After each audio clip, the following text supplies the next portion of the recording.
Je dis que yaourt grotto qui va faire bon commerce et attirer la clientèle. Quand tu vois, tu sais. C'est parti pour la recette. Mais bien avant, je vous montre comment réaliser un lait bien onctueux, bien caillé et très délicieux. De mon côté, j'ai pris le nido de 400 grammes. Et le récipient que je vais utiliser est un récipient qui conserve la chaleur pour longtemps.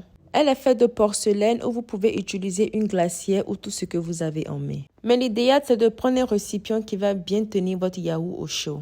Et comme vous le constatez, pour 400 g de lait, j'ai tout d'abord ajouté une boîte de nido remplie d'eau froide et ensuite bien mélangé. Quand c'est bon, rajoutez encore une fois une boîte de nido remplie d'eau, mais cette fois-ci de l'eau bien chaude. Bien mélanger pour un bon moment et vous allez constater que vous allez obtenir la température parfaite pour pouvoir bien cailler votre lait. Concernant le yaourt à utiliser, veuillez utiliser un yaourt de bonne qualité s'il vous plaît. Parce que le goût et la qualité de votre lait caillé aussi va dépendre du yaourt que vous avez utilisé. De mon côté, j'ai utilisé 2 pots de yaourt et assurez-vous de bien mélanger le yaourt à votre lait. Aussi, si vous désirez que votre yaourt tire bien, ajoutez du lait concentré non sucré. C'est facultatif et même sans l'ajout du lait concentré non sucré, votre lait va bien cailler. Au total, j'ai ajouté 2 pots de yaourt de lait concentré non sucré. Quand tout est bien mélangé, je vous recommande de filtrer votre lait bien avant de tout couvrir et mettre au chaud.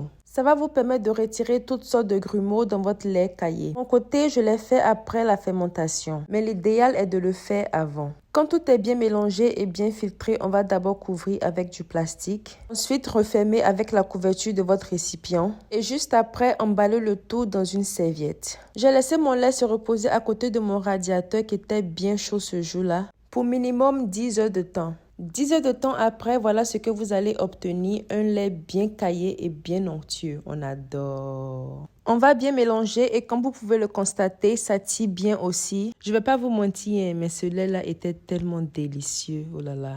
Là, j'en profite pour filtrer mon lait parce que je ne l'ai pas filtré auparavant, comme je l'ai dit. À partir de là, maintenant, vous pouvez réaliser tout ce que votre cœur désire avec votre lait.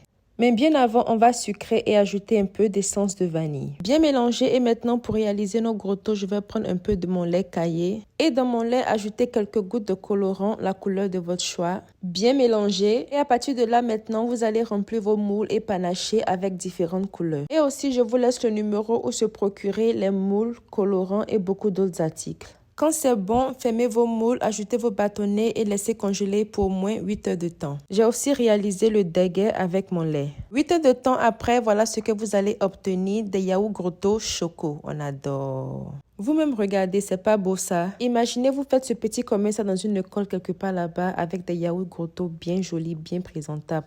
Forcez que les enfants vont venir vers vous. Si vous utilisez cette recette de yaourt grotto avec les mesures, je vous dis que vous n'allez jamais taper poteau.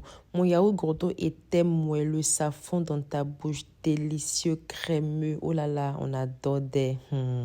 Comme je l'ai dit précédemment, si vous voulez vous procurer les colorants, les moules à toffee, les sachets et plus, contactez ces 2 numéros-là. Et comme toujours, je vous dis à plus pour de nouveaux délices. Bye guys!